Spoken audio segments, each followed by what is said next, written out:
Welcome to the Excellence in Training Academy, where trainers come to grow at excellenceintrainingacademy.com. I'm very pleased to have with us this week Erik Hein. Erik is a lifelong martial artist, which saved his life, and he studied human movement science at the University in Groningen, Holland. Erik worked for 15 years as a police instructor, teaching combatives, firearms, simulation, and scenario training, stress exposure training, and developing police instructor programs. He has worked with elite units, including intelligence and SWAT. Later in life, Erik studied labor and organizational psychology at Open University. He now works as a consultant for acute care, sometimes still with the police, and as a lecturer at the University of Applied Science for physical education teacher training.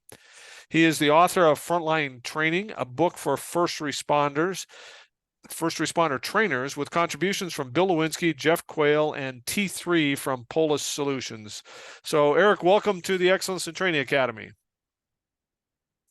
Thank you so much. It's an honor. I follow your work for a long time, and I'm a kind of jealous about your great blogs.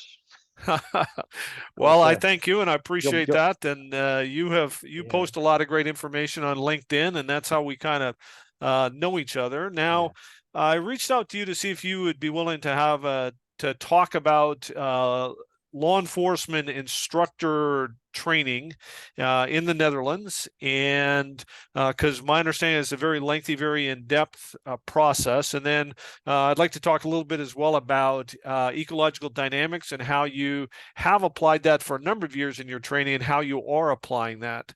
So can you first talk about my understanding that for a trainer to be certified to teach at the academy in the Netherlands requires a full year of special training that reinforces the modern adult learning principles, as well as completing an apprenticeship component, and that the requirement for trainers is also to be integrated, and they're able to teach all policing skills. So can you just start by talking about some of the training for police trainers in the Netherlands?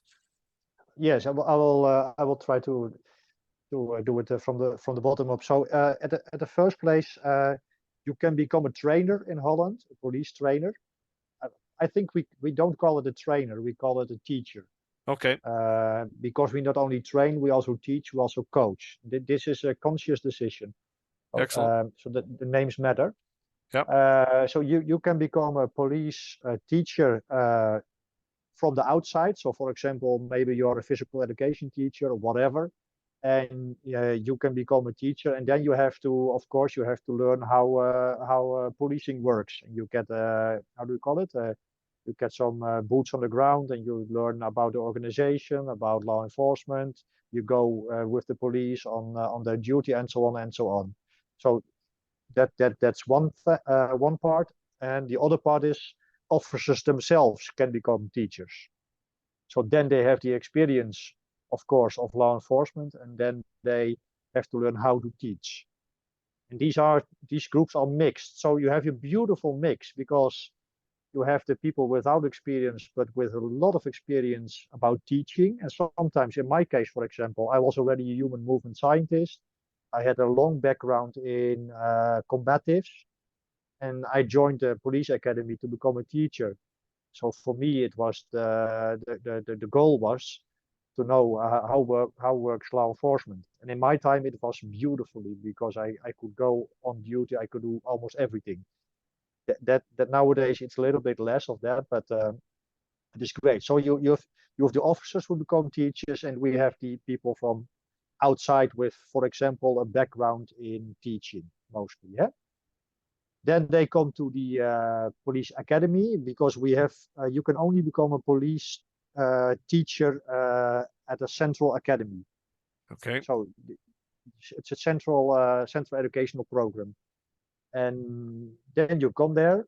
And nowadays, in my time when I started, I was doing 1 year and a half. Was the program. Nowadays, it's about it's more than a year, so maybe 14 months or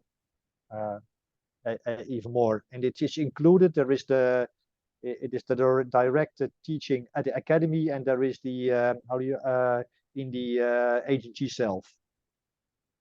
So, for example, if I'm a teacher at a certain region, I'm also introduced in the region there. So Okay. to the agencies, to the police officers, and whatever. Okay. So it's more than a year, and nowadays this is a special thanks to my good friend Marco van der Hulst. He is the head teacher of the police academy, and I just yesterday evening I asked him, Marco, can you please tell me what's going on right now? So we have a nice update.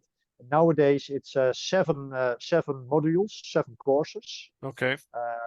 Who together make you a teacher. And we call it in Holland, we call it IBT. And what it means, it is an integral occupational skills trainer, if I translate it. But Okay. what it actually means is uh, uh, before this kind of integral teaching, we had some teachers who were good at shooting, some teachers were good at arrest and control, some teachers were good with the law, and so on and so on. And there was a very siloed approach. So Right. I did the shooting, nothing about simulation. You know what I mean. But then they made it a point. Everybody should teach everything in basic. Eh? Okay. So if you become a police teacher, you can teach the firearms, you can teach the arrest and control, you know a lot about the law, and you can develop scenarios and simulations. You can basically you can do at basic level you can do anything. Okay.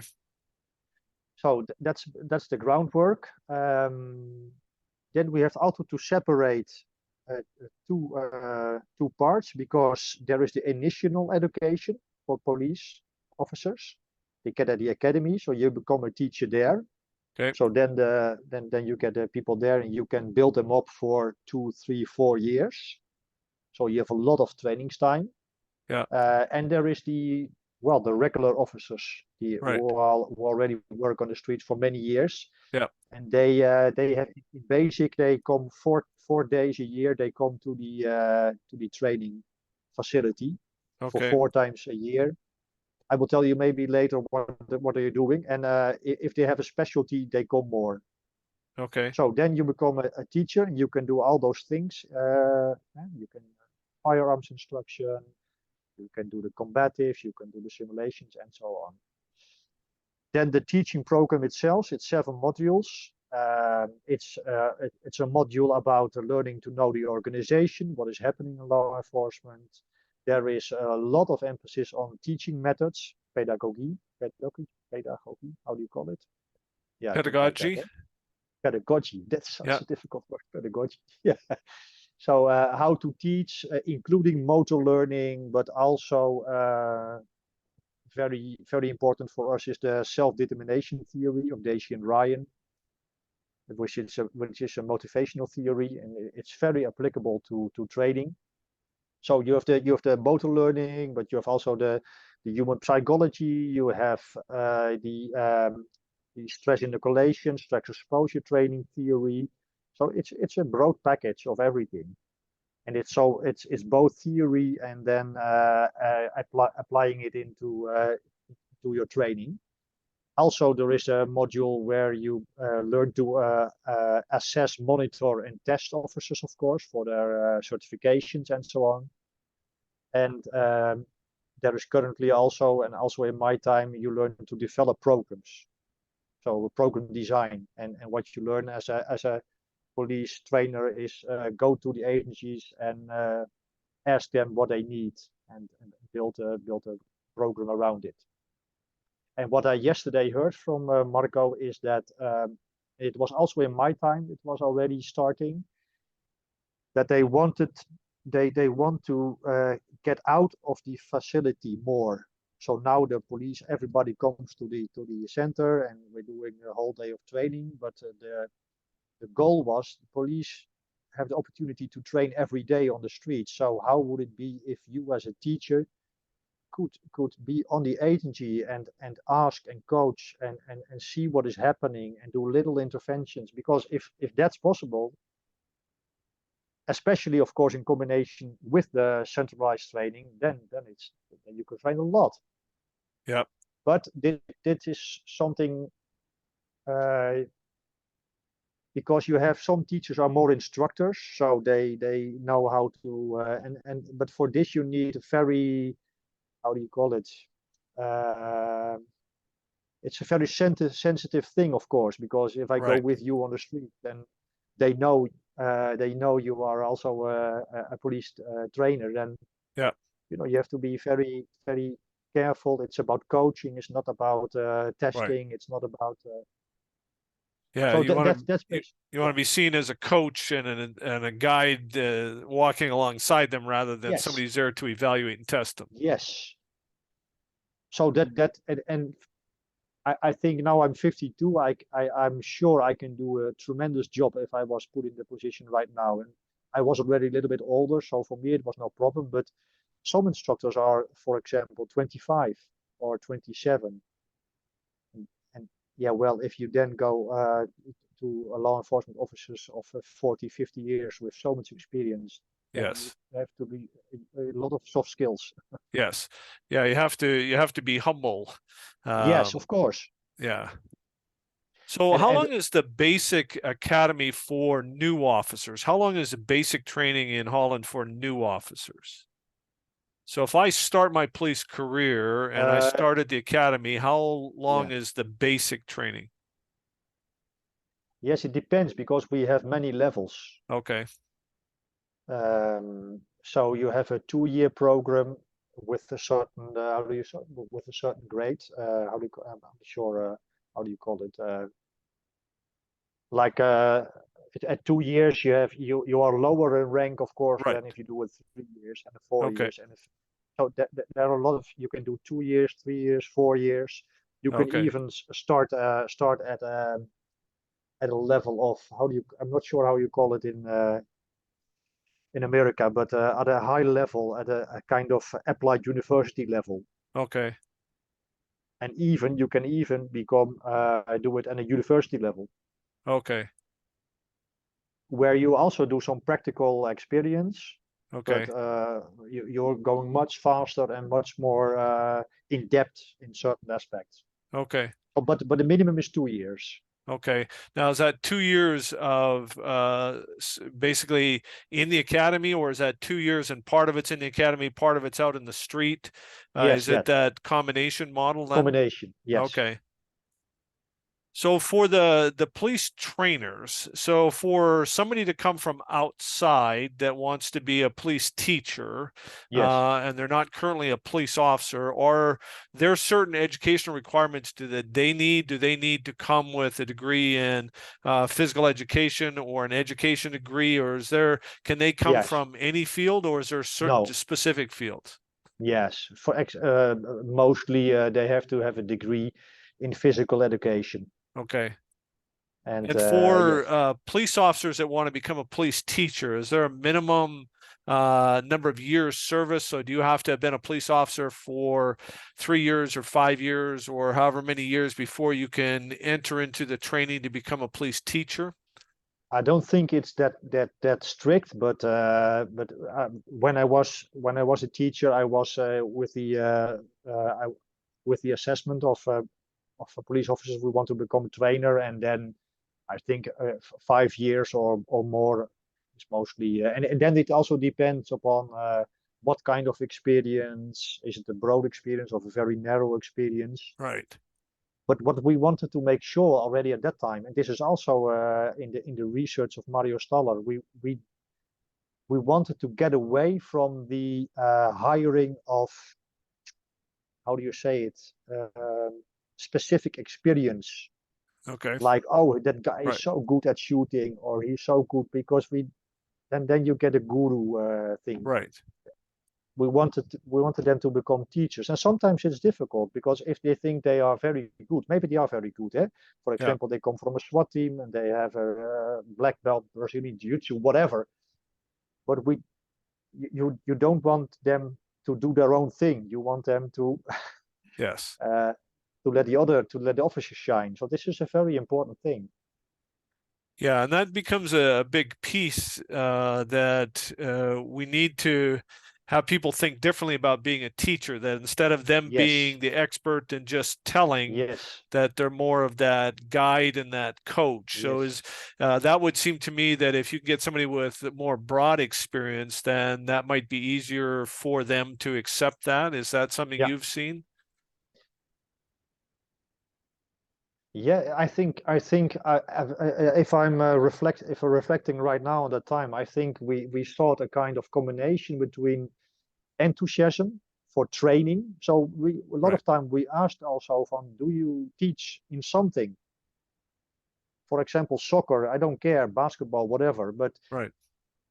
can you show me that teaching is something you like? So that's very important, of course, Yes, because don't forget the status or ego part.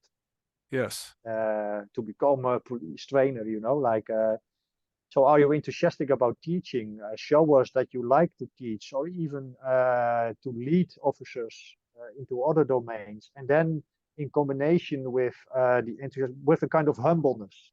yes. So you want to be of service to the officers, not you're not the star on the podium. Yes, and that's a great way to put it, is that you're not the star, you're not the hero. You need to make them the star and Yes, them the hero.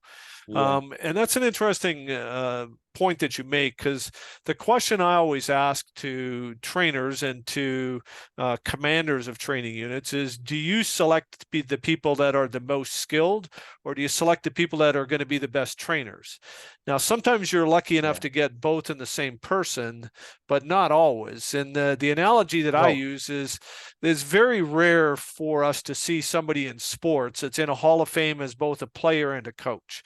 A lot of the yes, greatest players suck as coaches, and some of the greatest coaches were never the best players. true. So I love that you Yeah, focus on show me that you're interested in being a teacher, not yes, interested in being a yes. star. And Mario Stoller did. I'm looking at my iPad. Mario Stoller from Germany. I know. Yeah, I'm sure. Do you know the name? I've Stoller. heard the name. I don't know It's that I know unbe much. it's unbelievable. What a big volume of research. I think he doesn't sleep because you cannot every topic on law enforcement training he wrote about. But he wrote, for example, this.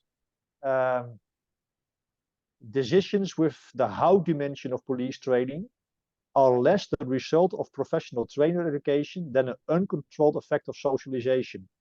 So the officers just bring their own experience and teach what they have found, what is working. And we want trainers who know how to teach, not how they did it, which is of course nice as experience, as a storytelling, whatever. Yes. And it's interesting because earlier today I had a conversation with Professor Chris Cushion from the Yeah, UK.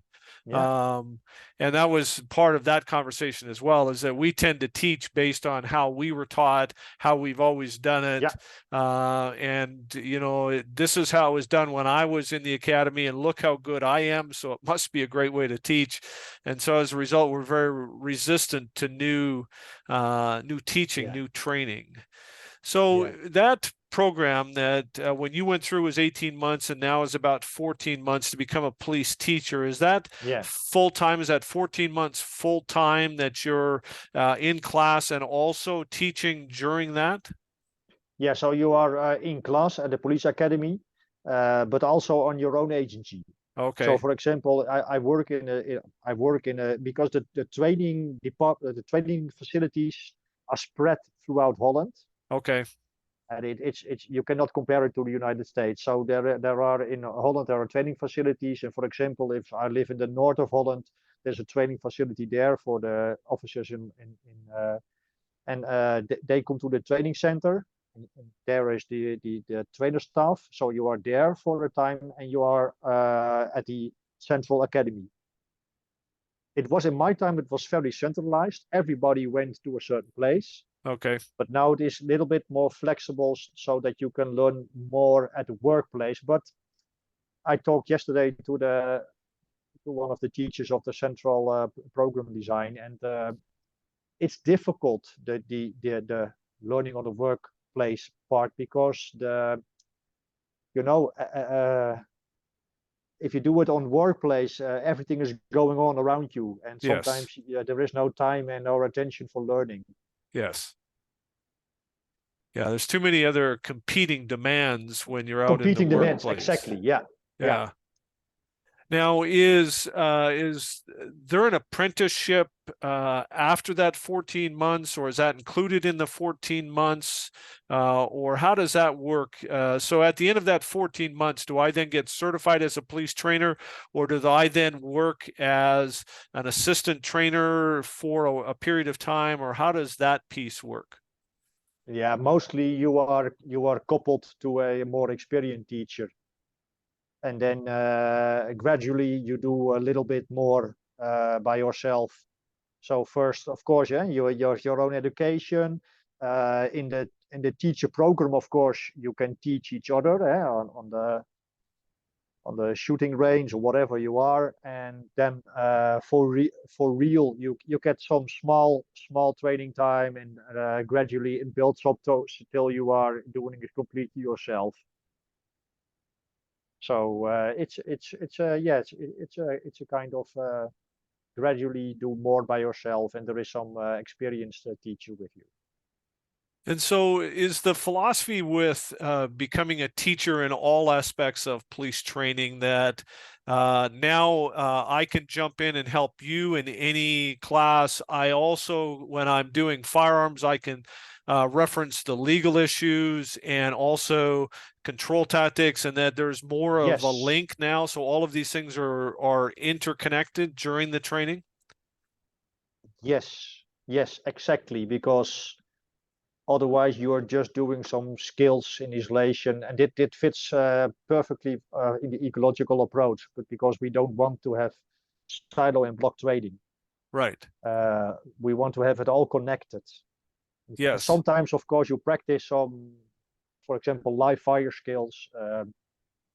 You can also argue, you can even argue how much time you want to spend on it. I was a proponent of doing a lot of simulation and airsoft because of the decision making, because of all those other stuff. But okay, but the thing is, of course, we want them to do police work. We don't want them to do some wrist lock in isolation. And Right. yes, that's very important. And I think that was a big step forward in Holland. And do you know at what point they made that move to make this so that you're a teacher in all these elements? Was that in fairly recent history, or was that quite a while ago? Oh, that's a very good question. If I'm doing like this, I think Just roughly. some yeah, I think some 30 years ago. Okay. So it's Yeah. been a long time, and it's something that we're still haven't embraced here, whereas the instructors are you're a control tactics instructor or a firearms instructor or a legal instructor or an emergency vehicle operation instructor in a lot of cases, and it's still very siloed, and it creates all kinds of problems in the academy because of that, Yeah. because we teach in silos, the instructors are siloed, and I'm not going to come help you Yeah. because that's not my area.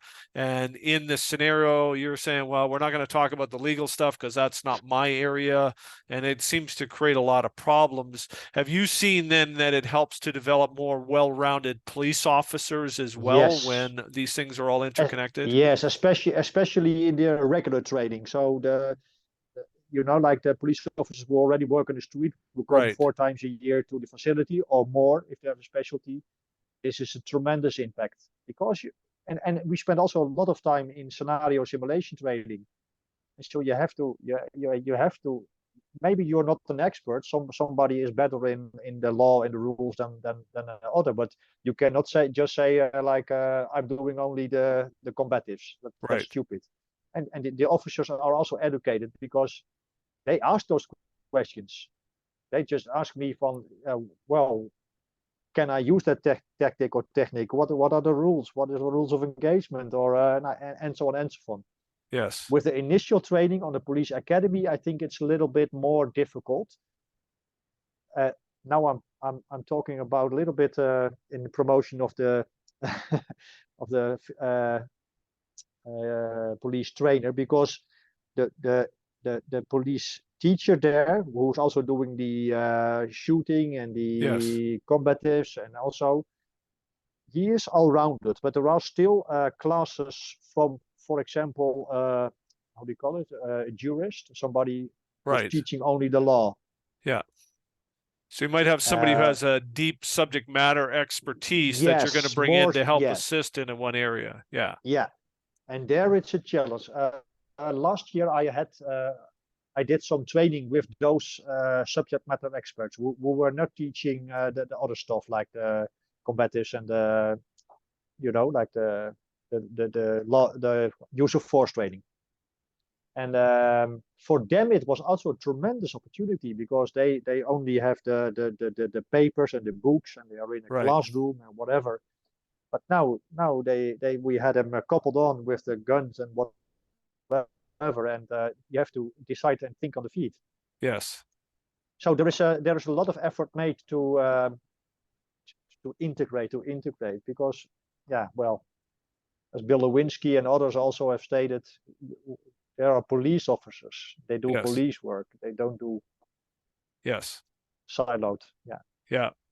Now, you brought up a great point with firearms, is that, again, sometimes we get locked into just live fire, and live fire is important, but there are a lot of limitations to live fire. And so you talked about more with the non-lethal training ammunition, with FX marking cartridges from Simunition, with airsoft. I know some places are starting to use a lot more with the SIRT pistols, the laser pistols. Is your experience that those allow us to now integrate these into more scenario based, so there's now more decision making than just shooting a piece of paper? Yes. Yeah, man, I think I'm not sure that even why has there never been a research doing this? Just let people shoot on the range and then put them in scenarios. And maybe I'm wrong, but I think there is no relation. Yeah. Because okay, you can shoot very well, but there are so many decisions to be made in a real confrontation. And on the other hand, to be honest, it's also good to have some basic skills mastered so that you don't hesitate with drawing your gun or whatever. But mostly, no, that has enormously, because at the end of my teaching career, I did a lot of simulation, just like very simple shooting, no shooting, or three choices or whatever. And man, they were working so hard for information, for perception, and then for action. And for example, here in Holland, we have the certification for firearms training. And at a certain part, the officer has to walk backwards with his gun. But then you try it with airsoft or for simunition. Just try to do it on the street. Yeah. Well, you see what is happening. People tumble over, and there is so much more.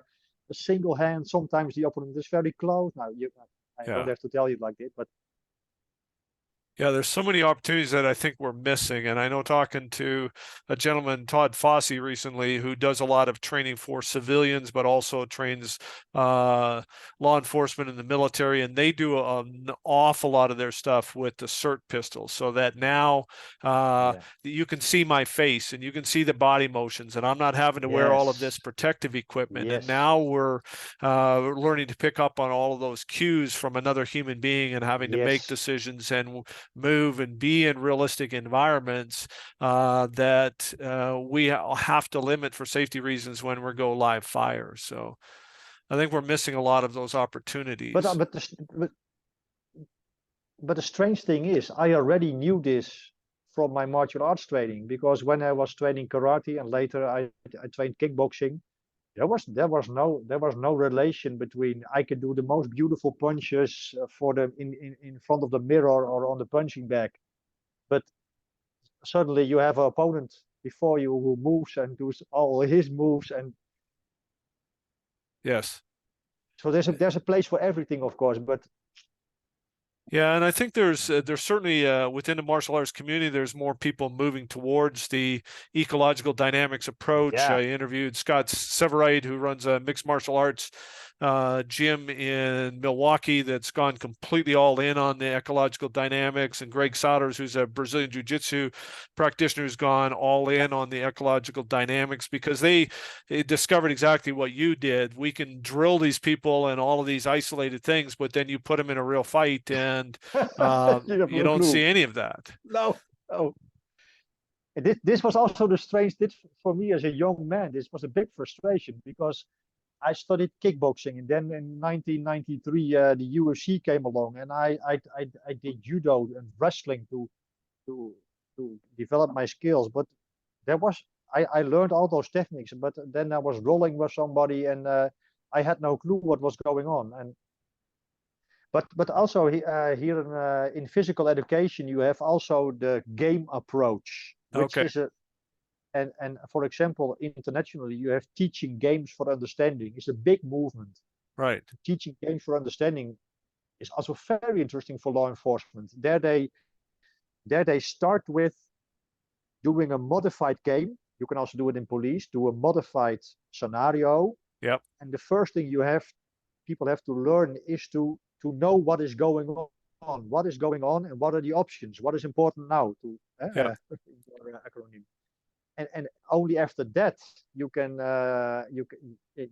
develop the necessity of skills, yes, because teaching games for understanding, for example, in physical education, in the early days you did a lot of isolated drills with the basketball, yes.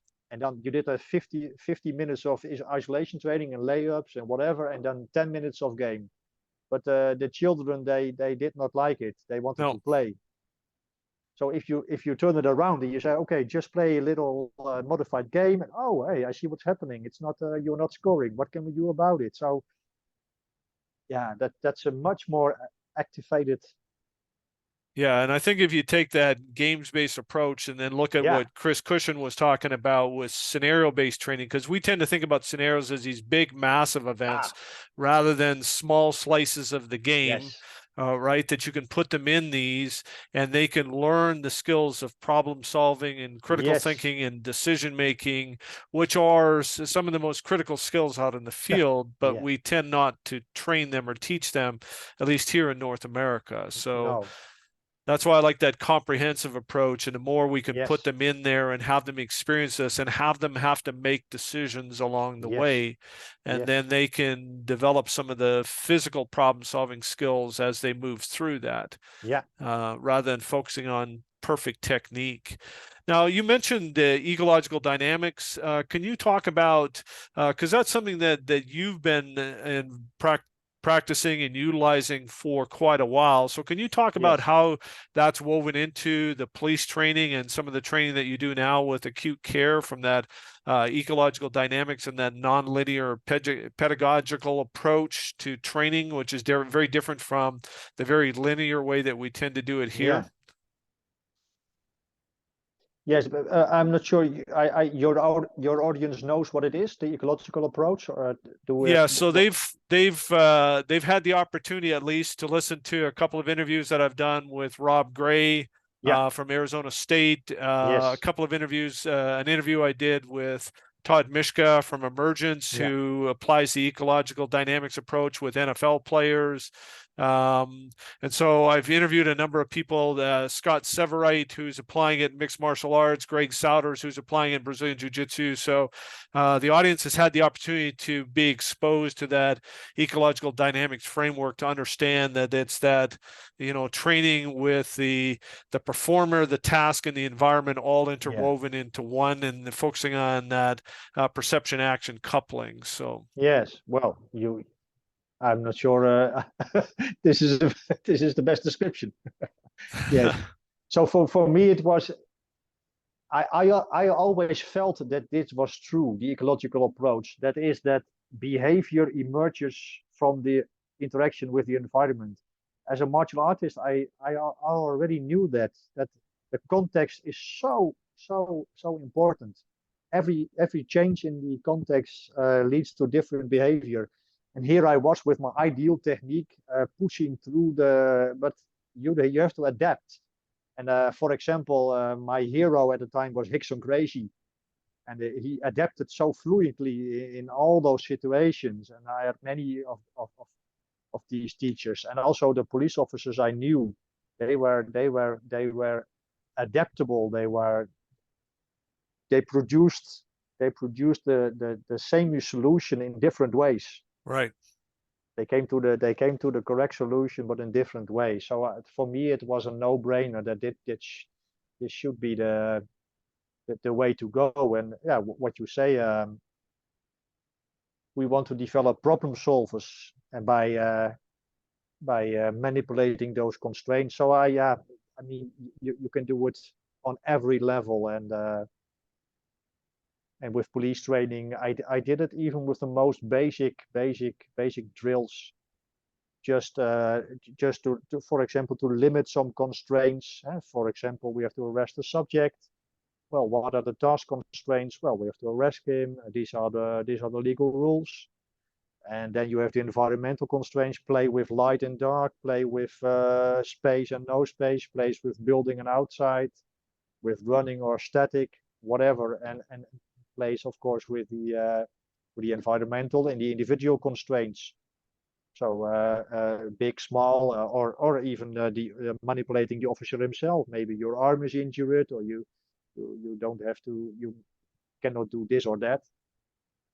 So my training they always, it sounds, I don't mean it arrogant, but most of the times they were very engaged in the training, and they had the idea that they did a lot of things, but I was just manipulating some constraints, distance, time, whatever. And I think that's so important that you started it early, because I think sometimes people think, well, you have to wait till they have the foundational skills. You have to teach the skills first, as opposed to let's put them in a situation that's scaled down, that's appropriate to their skill level, meet them where they're at. And then it might just be, you're going to arrest this person for this. So you're going to need to put them under arrest and put them in handcuffs. And the subject is not going to resist. But then the next time I do it, I might be working with somebody that's a lot bigger size, that has less flexibility or more flexibility. We can change the clothing, like you say, the lighting. So it can be manipulating some of those simple things. And then we might start to add some level of resistance. And now we're going to give them the ability to figure out, okay, so how are you going to deal with this resistance? So is that part of it, that we think that it's something that we can only do once they have the skills, as opposed to understanding we can put them in these situations early and let them develop this as they go? Yes, they think, the idea of fundamental first is such a cultural, how do you call it? It's so in the minds of the people. Even now I'm working in medicine. Did you saw the paper from Peter Randon? He published a paper. Peter Randon was also did a dissertation about reflex-based police training. So he's one of the bright police researchers in Holland. But now he did a study about the constraint-led approach in nursing education. Well, even more than in police training, in medicine, there is the idea that you have to have the basics, very, very isolated, clear, step by step, step by step. Then I say, no, of course, for some things, but most of the time you can pick a very small size. Yes. And there is no danger. There is no, and they still do the basic things. So that's also, but they do it. They produce the same solution in many different ways. Right. Which is, I think that becomes an important piece as well, right? That we're not trying to get them to reproduce a specific technique in a perfect way. No. We're trying to have them solve the problem in a multitude of different ways. Is that part of this? Yes, this is the famous quote from Bernstein: repetition without repetition. Right.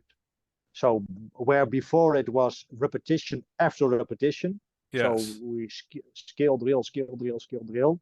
Now we do repetition without repetition. We repeat. We are consistent in the results. That means we handcuff the opponent within the rules of engagement, Right. all the safety, whatever, but we do it slightly different every time.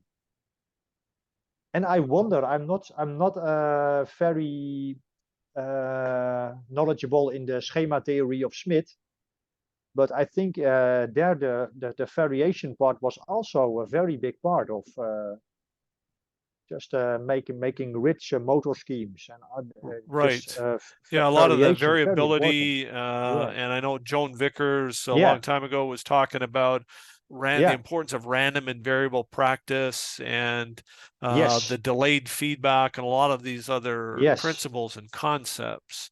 So is that another piece of to try and of part of the development and education of your police teachers is that we need to get away from this, me continually giving them feedback, continually correcting, always stopping. As soon as they do something wrong, whatever wrong is, that I'm going to stop and make them start again. Is that we need to be a little more patient and Yes. let these things and delay some of that feedback?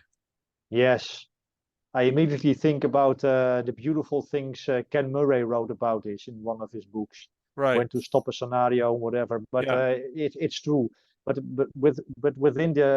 it's difficult for instructors because there are instructors and teachers on many levels. Some instructors, because that's the other point, that it sounds so easy, to manipulate some constraints. You don't have to have the perfect answer, blah blah blah blah blah.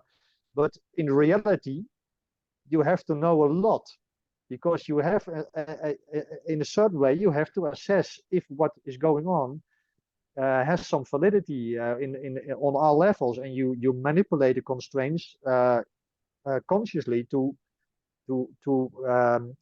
invite them to a certain problem space. Right. So from the instructor point of view, you have to be above the how do you call it, mere technical things and the perfect. Yes. You have to know a lot, and for some teachers this is a lot. So they degrade again to instruction. Right. So, but now I forgot your original question.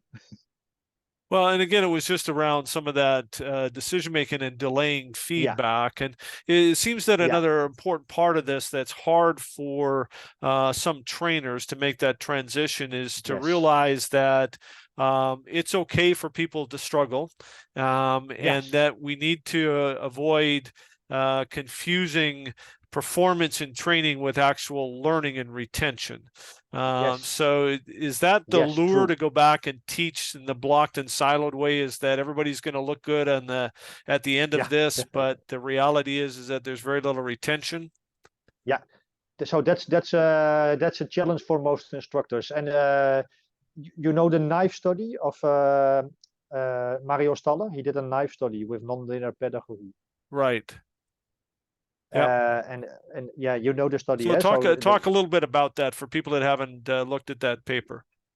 yeah, so Mario Staller and Sven Korner from Germany did a study, um, and I just give a general Yep. overview where they teach officers defense against knife attacks, and they had a linear group who were just teaching the techniques and the ideal solutions, and a non-linear group, and then they did a post test and a retention test, and the conclusion was that the non-linear group was less hit, etc. They performed better, especially they were much better in defending against a non-expected technique. Right. So they could adapt more easily. But the interesting thing is that even the students found it a kind of uncomfortable, Yes. Yeah. because exactly what you say, it's a desired difficulty. So at the training self, you think, shit, I want to have the final solution. Yes. But you have to, yeah, you have to let them trust you that if you do this, maybe on short term there is not a great improvement, but on long term it is. But for instructors also, this is very important Yes. to trust yourself. Yeah, and it's that's interesting that you talk about that because in Oregon, the single site training facility in Oregon, which they refer to as DPSST, so Department of Public Safety Standards and Training, they've revamped their entire curriculum a few years ago to make it evidence-based and researched informed. But what their students and their adjunct instructors continually hear throughout the entire academy is trust the process, trust the process, Yes, trust the process. They explain to them up front why it's going to be different and that it's going to feel uncomfortable at times, but that's okay. And then what yeah, they've had great success and improvement in retention of these skills and yeah, in their yeah, performance. So I think yeah, that's a big part of it, that we need to have people understand why we're doing what we're doing, why we're doing it the yes, way, and then continue to remind them to trust the process, that it's going to feel uncomfortable and that's okay. The friction is okay. The struggle is okay. It's those desirable difficulties that you talked about. yes. And so also for the teacher himself has to trust the process. Yes. And I found it quite similar to, I'm also a psychologist, so sometimes I don't have patients or whatever, but sometimes I have a client, and then it's the same because I want to have direct results, but I have to trust in the process that they go to their homes. For example, with EMDR, eye movement, there Right. is no direct solution, but they go home and the things go, like start working. So also there you have to trust. Sit on your hands, we see in Holland. They say in Holland. Just Yes. yeah, Yeah, and it's I think we have to realize that, I mean, we see in these confrontations out in the field that people are not doing the perfect technique. They're not, a lot of times they're not doing what they were taught in the academy. But and then we want to blame them rather than saying what can we do differently. yeah, Um, and it's, when we talk about ecological dynamics, they talk a lot about dexterity, and their definition of dexterity is the ability to find a movement solution for any external situation that is to adequately solve any emerging movement problem correctly, quickly, rationally, and resourcefully, from Nikolai Bernstein back yeah, in a long time ago. So I think yeah, that becomes the issue, right? Is can we give yeah, people the ability to fix any problem in any environment? yes, Um, and it's not always going to look pretty, and it's very rarely going to be any kind of perfect technique. Is that your true. experience as well? Yes, my experience, even my own experience in policing, in martial arts. Um, Strange enough, it's I always see similarities with the ODA loop. I mean, even there you have the first part for me is the perception part Right, from the ecological approach. So you have to observe the situation, but you have to learn where to look for. right. Yeah, that So and that's orientation, we need to understand what it means. We need to what educate it our means. attention so that we need to Yes, know how to look, where to look, and then understand what that means, and then resolve that issue. So yeah, I think and there's a in lot of the links that we could make. So sorry, go ahead. yes, no, in teaching games for understanding, which is Right. slightly different model, but Yeah, they have a beautiful term. They call it education of attention, right, and it's education of attention. So learning where to look for, and in the constraint led approach, we call it affordances. right, And affordances are so. For example, if you and I we have already constrained, we are going to arrest a suspect, and they have already said this is your task domains, this is the environment, and this is your task, and etc. So we have all a manageable solution space. Still, we can arrest the guy, for example, in a lot of different ways, also depending on what our suspect does. And, yes, and this is the concept of affordances. Do we yes, both see them? yes, He moves like this, what can we do? and that the concept of education of attention is so beautiful.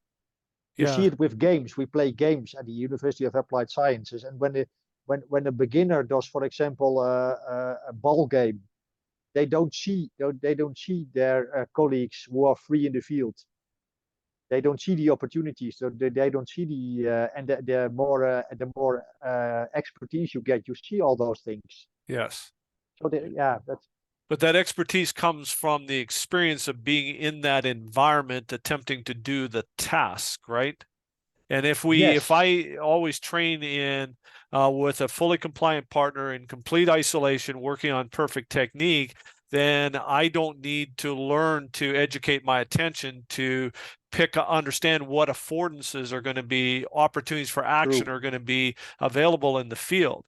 So now all of a sudden I'm attempting to apply this technique in the field. The subject is doing something that if I just went with what they were doing, I could get control of them immediately. But I'm so focused on trying to do this technique that I'm missing those opportunities for Yeah. action. That seems to me Yeah. like that's an important part of the way that you're teaching, where you're applying this Yes. ecological approach and having them right from the start, putting them in these small slices of the game and building in complexity.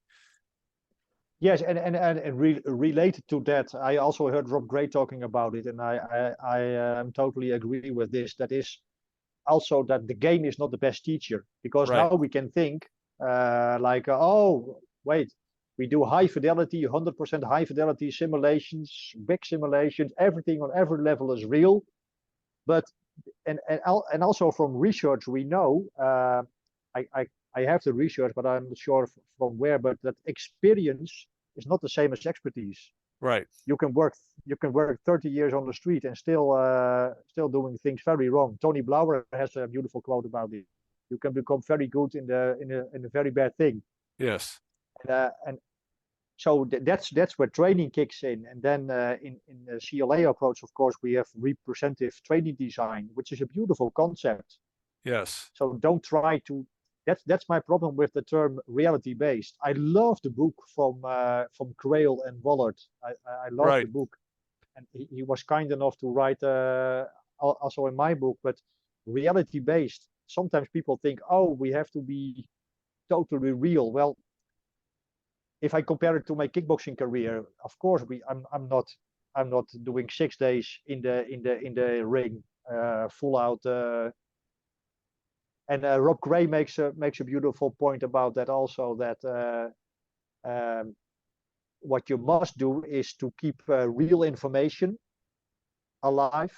You Yes. have the test dynamics must be real, Yes. and you must give the trainees multiple opportunities to react. And if you do that, then you have a representative training design. Yeah, and I think that's as you say, there's an art and a science to that. And people hear about representative training design, but then the question always becomes is how representative does it need to be? Yes. And Yeah. so like you say, a lot of the coaches will talk about that are into this will talk about creating slices of the game, little Yes. pieces that are representative of part of it, but it doesn't have to be these full-blown high fidelity scenarios every time. Because what we have a tendency to do here is we train in these blocked and siloed methods, and everything's in Yeah. isolation, then we throw people into these massive scenarios Yeah. and they're overwhelmed. Yeah. Rather than putting them in these small scenarios throughout, building in intensity and complexity. So now when they get to the bigger one, then it's less intimidating. There's far less anxiety, and their performance is far better. Yes. Yeah. And it's, I think that just going back to you have a background in kickboxing. What I've heard some people talk about kickboxing, and they talk about, when they talk about Muay Thai, they say in Thailand they do very little full contact sparring. Now they fight a lot. They're in a lot of Yes. fights, but they do very little full contact sparring. And I've heard some people that are heavily involved in the MMA world say that some of the top MMA fighters do very little full contact sparring, Yeah. because it doesn't have to be fully representative all of the time. Is that another True. piece that we miss, that it's a matter of finding a balance in that? Yeah, I think so. And but I think from the ecological approach, as long as you keep as long as the officer has to perceive real information Yes. from a suspect who behaves real, not Yes. real in the sense, not at the same intensity, whatever, but it must be your brain has to recognize the behavior. There have to be some cues. Otherwise, it's well, why are you reacting anyways? And as long as there are multiple opportunities to find a solution, because then otherwise there is no decision making. Yes. As long as you keep those things intact, training is okay. Yes. Yeah, and I think the other piece of that we sometimes get carried away with is that every one of these interactions is a fight, as opposed to, Yeah. we're going to fight once in a while, but the real fights are going to be very few. There's going to be different levels of resistance, and there's also going to be a whole bunch of times where the subject doesn't fight. They do what we tell them to do. That's why when you look at the data in North America, that police use force very rarely. But so we fail sometimes to do these ones where the officers are given direction to the subject and they're doing what they're told. And so the officers sometimes walk away paranoid, thinking that every situation is going to be a fight for their life. So in Holland, my colleague Wendy Dorrestein, she is doing a PhD at this moment exactly about this. I will come back to her later. She okay. also was talking at Force Science lecture last year, but I come back to that point. But this is also like my colleague Jaap Timmer talks about the warrior culture in police training. Right. If it becomes we against them, and also inderdaad the priming of violence in training, so that they become totally paranoid. And Wendy Dorrestein, she's a police woman. She worked as a chief, and she did a lot of other things. She's a brilliant woman, and she now studies the match between training and reality, what officers see Okay. and do on the street. And she discovered, okay, I can be a little bit offline, but she discovered that in more than 19% of the scenarios, 90% of the scenarios, it ends with a shoot or no shoot. So what is the lesson here for police officers? Yep. It means that every scenario, every altercation is a lethal confrontation, which is, yeah, it's so stupid. Where do we learn to go up and down? And Yes. Yeah, and it's as a result, I think sometimes we go in and we escalate things right off the bat, right at the start. Yeah. And so, yeah, I think there needs to be a better balance of that. And so it seems as we talk about all of these issues, it seems to me that that's one of the tremendous advantages to a 14-month training program for police teachers, that instead of trying to jam all of this into 40 hours or a 40-hour instructor development class and then a 40-hour defensive tactics instructor class, where a lot of times you get no opportunity to teach in that 40 hours, and then we send you out, then if that's, and I can speak from experience, then I'm just going to go back and I'm going to teach the way that I was taught. Now, I started to lean towards some of these other methods because I didn't like the way that the coaching that I was exposed to growing up in the little bit of youth sports, I didn't like the way that we were treated in some of the training, and I wanted to have an impact and have people have a different experience. But it's too easy for us to just go back to what we know.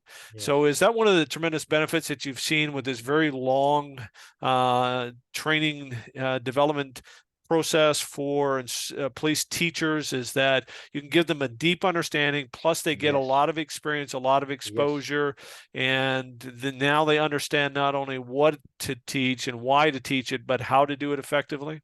Yes, absolutely true. So I can say very confidently that the Dutch police trainers, especially nowadays, also they know how to teach. They know why they teach like they teach. Sorry, they know why they teach what they teach, and yes, absolutely. What is still missing is translation from research to the trainers. Yes. From both sides, but also from trainers to research. There is a gap. Yes. And also, yes, okay, that can be because there are and at the same time, the police trainers organization in Holland also have a philosophy which I think is good. They say we we cannot change with every wind. We cannot change with every incident. So Yes. we have to be stable and trustable, and that's why, for example, the combatives, for example, are just there is a standard curriculum with a lot of freedom, but we don't teach Brazilian jiu-jitsu. We don't teach spear system because then it becomes, well, then one system, Yes. somebody else go. Then it becomes too anecdotal, too Yes. depending on gurus. Yeah. Now, it seems to me that the other benefit of this is that this is the type of training that your officers are used to getting. They're Yeah, used to getting this type of training delivered this way. So they have an expectation that when I come to training, it's going to be delivered this way. Whereas for yeah, a lot of people in North America, we've got pretty accustomed to sometimes some pretty poor training, and we've got accustomed to just showing up and going through the motions and ticking the box at the end of the day. And we don't expect to mhm. actually learn anything. Is that another part of this? Is that we create this expectation that our officers expect high quality, interactive, immersive training. So as Yes. trainers now, we need to live up to those expectations. Yes, absolutely. And I just did a podcast with my great mentor, the former SWAT team member and Nestor of police training, Jan Hondorp, and he's always teaching that we are in service of them. We don't know it. We don't know it better. They are the experts.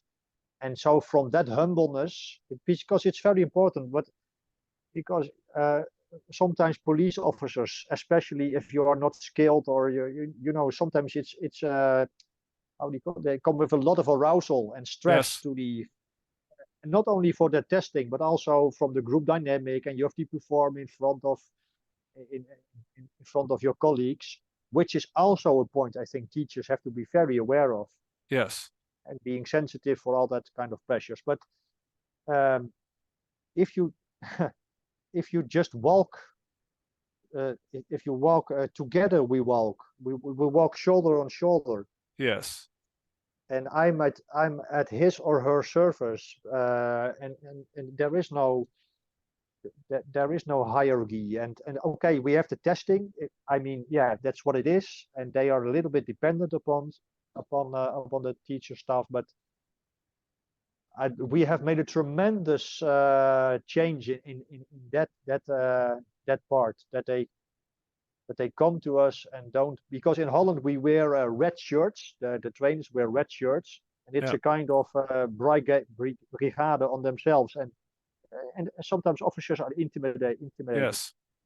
They feel stressed and overwhelmed, and that's so important. Also that part for the psychological safety, and make them welcome. It's their Yes. day, it's their training. We are there for them. I cannot emphasize it enough. And now I'm working with emergency medicine, with doctors, with surgeons, with whatever, and they're the same dynamics. Yes. Because now you have to do the medical skills in front of your colleagues. There are all kinds of expectations, and the first thing I do is just sit down, create a welcome sphere, psychological safety, and because that's also another point. Sometimes I think in training, Rob Gray also points it out, I think, but in training you may fail. Yes. You can find the edges of your comfort zone, and Yes. Yeah, and I think that's important that we, have people practice at the outer edges of their yes, skill level to continue to push themselves and grow and understand that training is a safe place to make a mistake and a safe place to fail.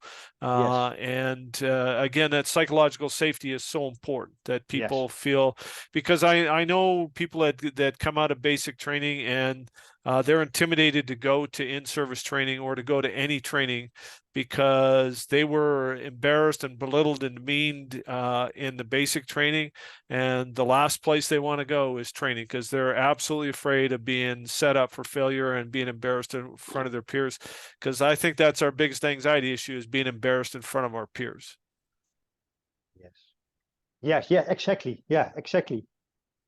That's Now, you because talk, go yeah. ahead. No, finish what you're No, saying. I'm heavily involved in all kind of programs, performance under pressure. Yes. And but I always ask, but what is the pressure? And they come with all kind of things. But I have seen it, life experiences myself. When I was with the police and I did my own shooting certification, man, it was so stressful. Yep. Because imagine as a trainer, you miss the mark. I Yep. mean, it's horrible. Yeah. So that psychological safety, and I had some elite teams who did, for example, car procedures and whatever, and I thought they were performing far under their level, while in reality they were a very good team, Yes. undercover teams and so on. And then I said, stop the training. I said to the commanders, what's going wrong? Yes, but they are not doing it good. I say, no, it's because it's the way you look and the way you talk to them. Yes. Please relax. Give them the opportunity to fail. Let them explore. Yeah. Absolutely. Now, one thing just want to clarify before we wrap up. You mentioned that the experienced officers out in the field come back 4 days a year. Is that one day, 4 different times throughout the year, or one time for 4 days? No, it's 4 times a year. There's Okay. 4 different days. And then they have some testing and a lot of training and certain teams. But then, for example, if I'm a regular police officer, but I'm also riding the bike, because in Holland Right. some police officers do it on the bike. Then you got some other days, and maybe you are on a, how do you call it, motor? Yep. Motor Yeah, officers, motorcycle officers. Yeah. motorcycles. Then you have also specialized. So if you have a lot of specialization, you can train fair. You can do. Of course, you want them to come more to the training facility. But Yeah. okay, for now. But I think they are. It would be better to space the training, of course. But then, Yes. yeah, okay. So that these are.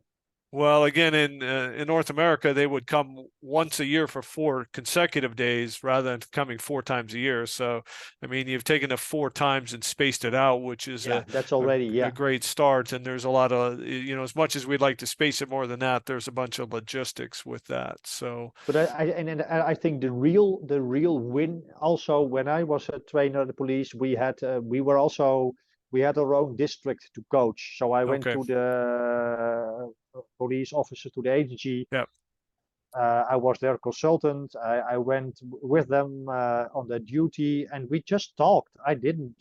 It, you just make contact. You build a relationship. Yeah. They tell you things. They can ask me how would you do this, and that was also learning. And Yes.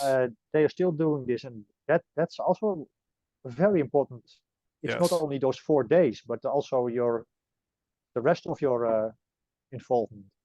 And then you're embedded and you develop those Yes, relationships and that trust and what their specific needs are, and you can yes. address that. And again, that's a piece that we very often completely miss. So excellent. So much great information there, Erik. I really appreciate you carving the time out to share your information and help us understand some of the great things that you are doing in Holland around this. And there's a lot of lessons that we can learn. So I know that you post a lot on LinkedIn and that you post in Dutch, but you also have the English translations. Is that the best place for people to follow you if they're interested, or is there other places where they can follow you? No, I think LinkedIn is a good place, because it's my habit to post every day, or maybe one or two days, because just for myself, I want to read a scientific article or whatever, and it how do you call it?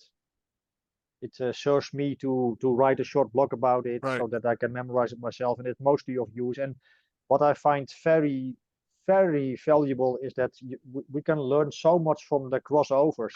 Yes. And I also want to mention, this is not for a commercial because it's a Dutch book, but this is the book I wrote. Frontline training. Okay. Yes, and with Lewinsky and Jeff Quill with a chapter in English. But I'm saying this because I have always felt that we are in this together. Right. And this book is exactly in that mindset, because I didn't invent it myself. I had a lot of colleagues from Holland, also from emergency medicine, from the military, from whatever, and we did it together, and we share it together. And a big thank you to also to all the officers on the streets, but also the teachers. I think, yeah. Excellent. And Bill Lewinsky has done so much great work for so long. And you mentioned the book that Jeff Quill and Terry Woolard published, and people can go back and find the interview that I did with Terry Woolard after he published that. They published that book. So you can go back through past episodes and listen to that as well. So, Erik, I really appreciate go ahead. No, I will also, how do you call it, encourage people to read some other beautiful books, from example, from the medical field, like The Emergency Mind. From Dan Dworkis is excellent. Yeah. You have a great Stephen podcast Hearn. as well. Great podcast, yes. You can learn, it's a little different perspective, but man. Yes. Yeah, there's so much that we can learn. And thank you so much, because your blog is very inspiring. Well, thank you. I appreciate that. Yeah. So I saw your posting also about do the hard thing from Steve Magnus. Yeah? Steve Magnus. Yeah, I think every trainer should read that book, because I think we're still hung up in that old mentality around toughness. Yeah, so yeah. So there's certainly a lot of crossovers, and you post some great stuff, and again, do a very good job of sharing a lot of that research that we can learn from the medical field and other areas. So, Erik, I want to thank you so much for carving time out. So just so people understand, Erik has given up his evening. So we started this conversation at 7 o'clock at night, Erik's time. So I appreciate you making time for the interview. But more importantly, I appreciate everything that you have done, everything you continue to do to add to this body of knowledge and research and our understanding about how to more effectively train people. And so for everything you have done, everything you continue to do, thank you so much for your contributions and your commitments and your passion, and for your service. Thank you, sir. And so to the members of the Excellence in Training Academy community, as always, I encourage you to let the information that Erik shared, he shared a lot of great information, let that information simmer, percolate overnight, and be intentional. Sit down tomorrow. Write out your greatest takeaways. Write out your action steps. What actions are you going to take to start to put this information into motion in your training and in your development? So to the members of the Excellence Training Academy community, as always, I thank you for your commitment to excellence both in and through training. Always continue to train hard, train smart, train with passion and purpose, and always be willing to dare to be great.